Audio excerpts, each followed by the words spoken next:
Hey, good morning, class. Welcome in. We're going to have our third discussion as we take a look at the New World and the Old World. We've taken a look at kind of the kickstart to exploration with Portugal. We've taken a look at some of those scientific advancements on the open seas. Last time we took a look at just the devastation and destruction that the Spanish brought to the New World, whether it be from Columbus down to Cortez to Pizarro, all of these areas essentially devastating the indigenous populations of those areas. Well, today we're also going to look at another horrific portion of this history, and that would be the Atlantic slave trade. Okay? So, let's look at the causes of African slavery and why this occurred and why this began. Okay? So, beginning around 1500, European colonists in the Americas needed cheap labor and begun basically taking upon themselves to use enslaved Africans on plantations and farms.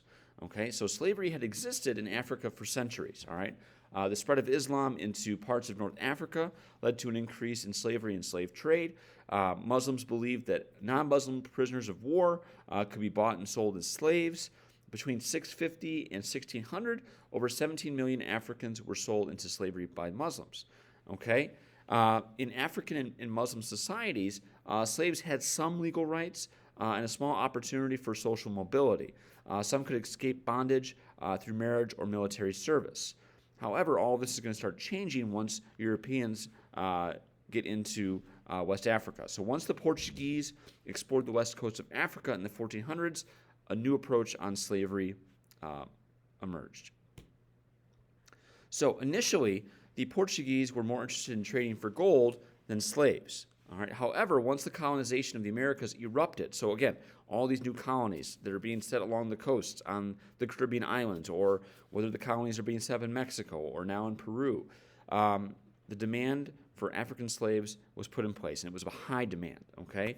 As natives died by millions, okay, remember, indigenous tribes are being wiped out by disease.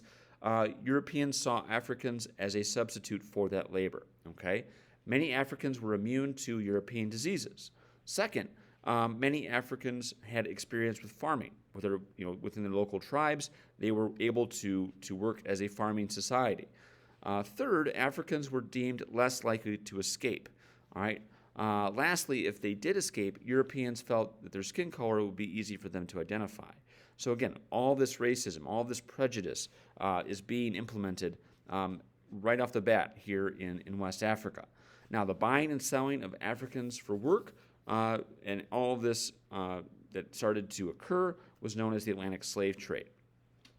Between 1500 and 1600, nearly 300,000 Africans were transported to the Americas. By 1870, that number had grown to 9.5 million people. Okay. Now, again, this is an image here where you have essentially slave traders and overseers who are getting ready to send slaves on ships across the Atlantic. Okay. Now, slavery does spread throughout the Americas. The Spanish took initiative to get as many slaves from Africa to the Americas as possible. Spain's rapid colonization, remember, Spain had already essentially wiped out all these indigenous tribes. They're looking for work on tobacco farms, sugar plantations, fruit plantations.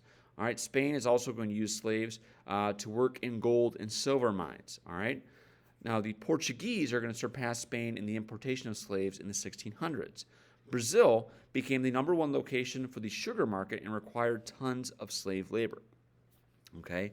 By the 17th century, more than 40% of all Africans brought to the Americas went to Brazil. Okay.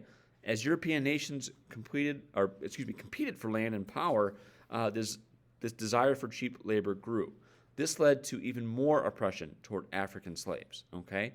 So you have more and more nations going into Africa and trying to find as many Africans as possible to put into slavery, all right, and this is going to lead to even more horrific problems, all right. So as England's presence grew in the Americas, they became the leading carrier in the slave trade from 1690 to around 1807. All right, England had transported nearly 1.7 million African slaves to the West Indies during this time. All right, African slaves were also brought to the English colonies, which is now modern-day United States. By 1830, over 2 million slaves lived in the United States. Many African rulers and merchants played willing roles in the slave trade. Most European traders would wait at ports along the coast of Africa. There, local kings would negotiate trades for slaves in exchange for golds, guns, and other valuables. So there were African tribes that were essentially capturing other Africans and selling them into slavery in exchange for gold, guns, and other valuables. Lured by profits, several African kings would participate, and those that did not were avoided by the Europeans altogether. Now, this is a forced journey. Okay, this is where things are inhumane. Okay, after being captured, African men and women were shipped to the Americas as part of a vast trade network. Along the way, millions of Africans died. Okay, Africans transported to the Americas were part of the transatlantic trading network known as the triangular trade. All right, first, Europeans transported manufactured goods to the west coast of Africa. Next, Africans were transported across the Atlantic and sold in the West Indies, modern-day Caribbean. Here, they would work in despicable conditions. Okay. Lastly, merchants would buy the sugar, coffee, and tobacco that was being planted and extracted in the West Indies, and they would sail that back to Europe with these products for a profit. Okay, that was the triangular system. So as you can see, there's a map here. All right, it represents the triangular trade. Okay, between Europe, West Africa, and the Caribbean. Now, the Middle Passage. Okay, the voyage that brought captured African slaves to the West Indies, North America, and South America was known as the Middle Passage. Sickening cruelty characterized this journey. Okay, in African ports, European traders packed African slaves into tiny compartments of their ships. Okay, they would essentially throw as many slaves as possible on the ships. Okay, on board, African slaves endured whippings, beatings, and verbal abuse. Disease was also widespread throughout the ships. All right, many Africans died from disease or from physical abuse. Some would commit suicide by drowning. They literally could not, they couldn't fathom the conditions. So they would jump off the boat and they would drown. Okay, scholars estimate that roughly 20% of Africans aboard each slave ship perished during this trip.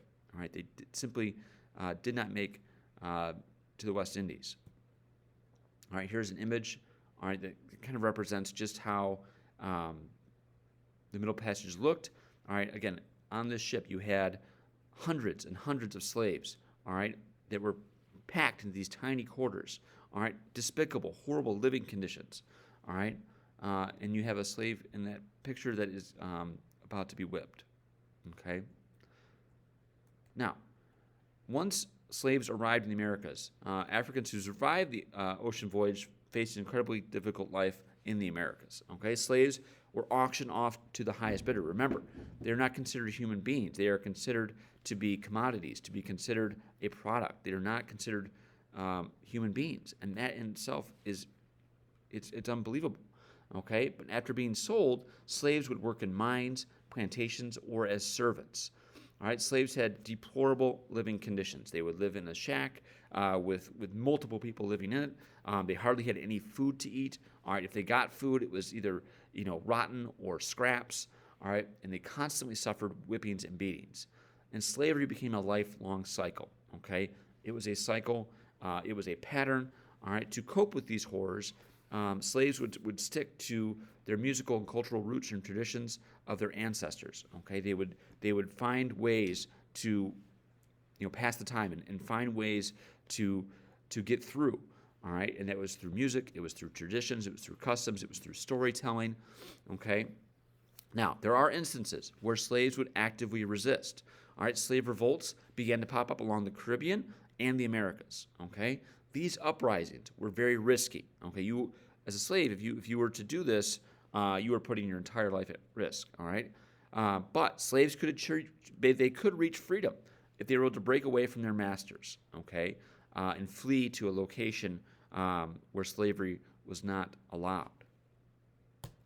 Now, consequences of the slave trade. All right, in Africa, all right, entire generations of people, of families, were given over to European traders and plantation owners. Okay, their entire way of life was disrupted, altered, changed, and essentially at the benefit of the Europeans that were conducting this. All right, slave trade separated families and led to psychological hardships beyond measure. So you had families, the father, the mother, daughter, son, all these situations where they were broken up, all right, never to see their family members again.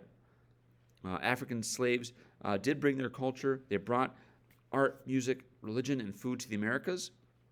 And once there, they would build off of these traditions. For Europeans, the slave trade lined the pockets of the rich, and new economic prosperity developed. Okay, so exploitation once again. We saw exploitation of indigenous tribes. Now we're seeing exploitation of people from Africa. All right, and it is a horrible situation. It is a situation that has left a permanent stain on our history, and it's something that even today in 2021, conditions, socially speaking, are not where they should be. Okay, but this is again a history riddled with just an ugliness that is it's very difficult to talk about and describe. Okay, we're gonna have a journal log, and we're gonna continue working on our projects. I do hope you have a great day, and I'll see you next time. Okay, thank you.